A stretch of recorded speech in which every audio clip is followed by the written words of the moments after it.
Just another routine mission. Why do they always say that before a mission? Of course it's routine. You haven't done anything yet. It's everything that happens along the way.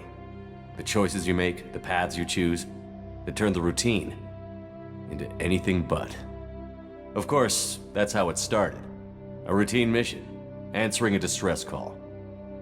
And look where that got me. We were testing out the Normandy, Captain Anderson's new ship, when the distress call came in. An Alliance patrol on Eden Prime had been attacked. They'd seen something they couldn't explain.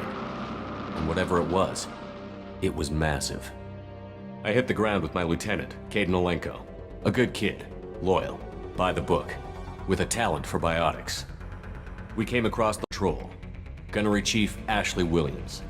A soldier to the core. Tough, disciplined, ready to take on whatever came her way. Ashley joined up with us and took us to the spot where she lost her squad. That's when we saw it. The ship. Like nothing I'd ever seen. It was massive, scorching the colony and everything around it as it blasted away. We followed the path of destruction to an artifact, a beacon left by a long-dead race called the Protheans. The colony had dug it up, and whoever attacked them had tried to take it. Chief Williams made the mistake of getting too close.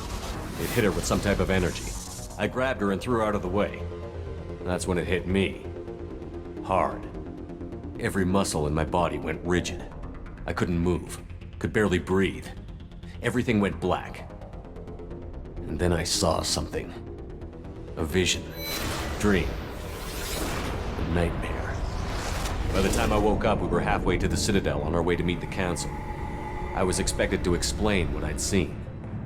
Anderson came along. So did Adina, our political representative on the Citadel. With those two heavyweights, it seemed reasonable we could persuade the Council that the ship we'd seen was a potential threat, as was the individual behind the attacks. The main suspect for the Eden Prime massacre was a Turian Spectre named Saren. He'd been seen by one of the survivors from the colony at Eden Prime, and there was some evidence to suggest that the ship was connected to Saren. But even Adina's pointed accusations weren't enough to convince the Council. They just couldn't believe one of their chosen elite Spectres could be guilty of something like that. They needed proof, which meant I needed proof. Fortunately, I wasn't alone in my search. Garrus, another Turian, wanted to help. A top agent for Citadel Security. Despite orders from his superiors that he shouldn't get involved, he told me he was suspicious of Saren, and he had some useful leads. More importantly, he was willing to share them. That led me to Rex, the biggest, nastiest looking Krogan bounty hunter I'd ever seen. He turned out to be more than just a brute. It was his intel that led to a fugitive with incriminating evidence on Saren. The fugitive, little Quarian named Tally. A tech expert with a knack for hacking, she'd procured some information on Saren. Evidence that proved Saren was dirty. Tally's evidence proved that Saren was responsible for the massacre on Eden Prime, and that the immense warship we'd spotted was in fact Saren's flagship. But it went much further. Saren was trying to find a way to bring back a race of sentient machines from dark space. Machines allegedly responsible for cleansing the galaxy of all organic life. These Reapers were blamed for wiping out all life 50,000 years ago, including the Protheans, then disappearing back through the mass relays to dark space, leaving no trace they'd ever been.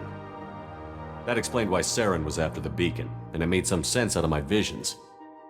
But not much else.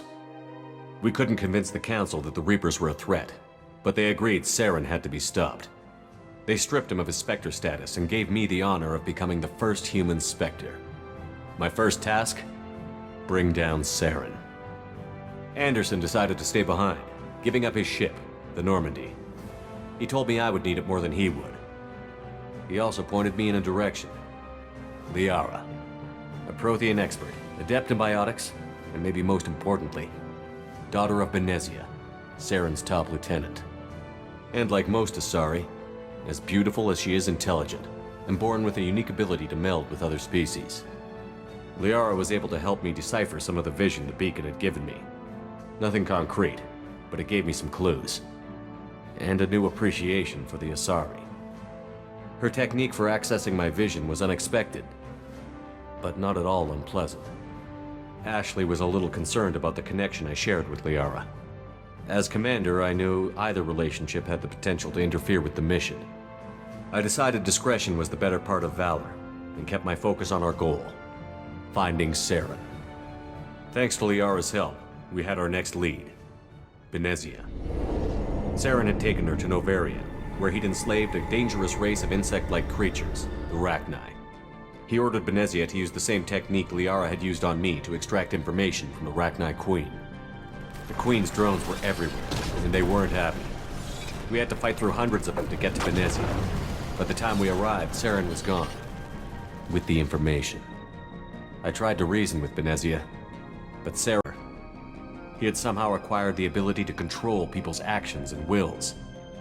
Benezia wouldn't surrender, and Liara was forced to watch her mother die in her arms. And I was left with an angry, dangerous Rachni Queen to deal with. She claimed her drones would do no harm if I released her. But the Rachni had terrorized the galaxy before. I couldn't do it. I wouldn't doom an entire species for past sins. And the Queen was true to her word. She left and took her army of drones with her. With Saren's top lieutenant dead, he was quickly running out of time and places to hide. I tracked him down at his base on Vermeer, but we soon learned it was more than a base of operations. It was a breeding ground. Saren was breeding an army of Krogan.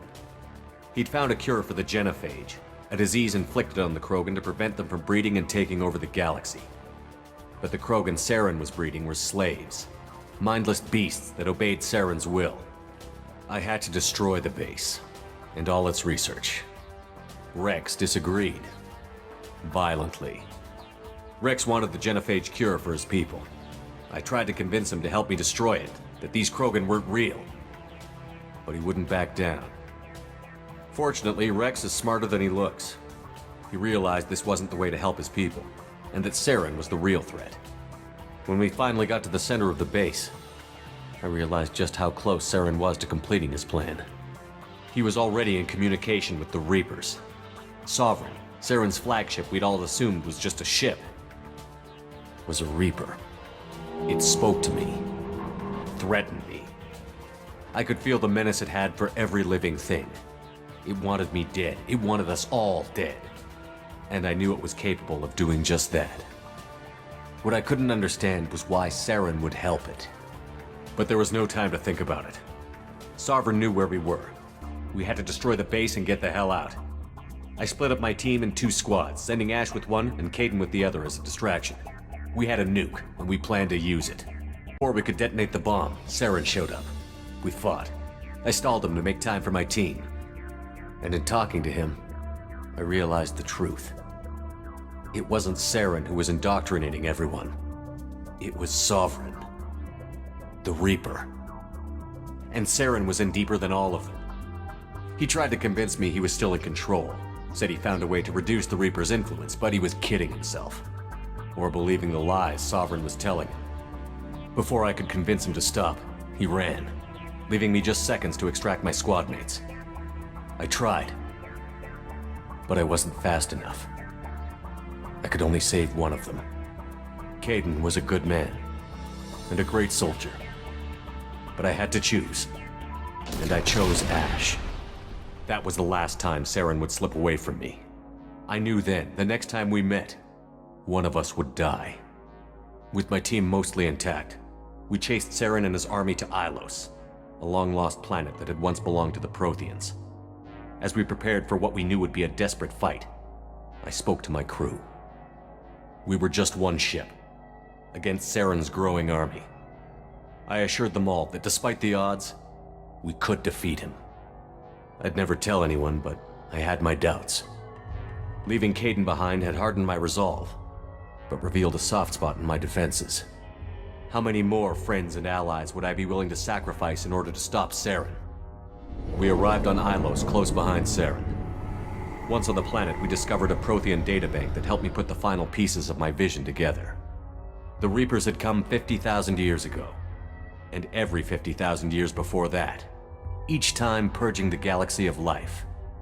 The Protheans had fought and died, like every species before them.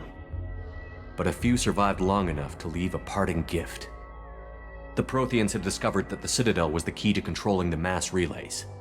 By sabotaging the Citadel, they found a way to close the relays to dark space, slowing the Reapers' return, giving us the time we needed to find a solution to stop the Reapers once and for all. He was leading his army to take control of the Citadel and re-establish the relays to dark space, bringing the waiting Reapers here to destroy us all. We followed him to the Citadel. It was intact, but heavily damaged. He had caught the Council fleets by surprise, and they were only now regrouping. And with Sovereign as his flagship, there was little hope the fleets could counterattack with enough strength to take back the Citadel. But Saren was done running, and I was done chasing him. As the Alliance and Citadel fleets battled Saren's army outside, I cornered the Turian bastard in the Citadel tower and confronted him. He died believing that the Reapers would save him. As I fought to regain control of the Citadel, the Council's flagship, the Destiny Ascension, fell under attack. Despite Saren's death, Sovereign and Saren's army continued to fight. The Council was aboard the Destiny Ascension, and they were requesting assistance. But I knew in order to help them, I would have to put our Human Alliance fleet in jeopardy. The Council had to be saved. They represented the hearts and minds of the galactic community. Without them, the fleets would be in disarray. Even with the Citadel back in my control, Saren defeated, and the Normandy leading the combined galactic fleet, the battle against Sovereign, a single Reaper, was relentless.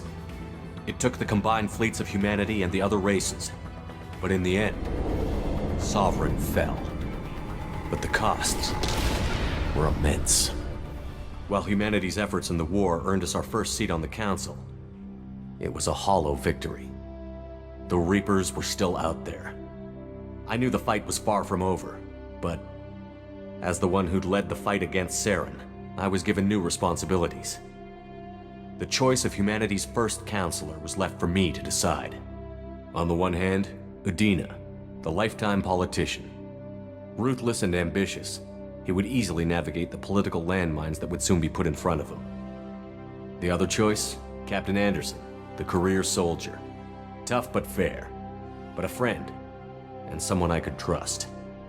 Both great leaders in their own right. Anderson didn't want the job, which was a sure sign he'd be perfect for it. No ambition to get in the way. The war was over. The threat had passed. In time, the Council would rebuild itself.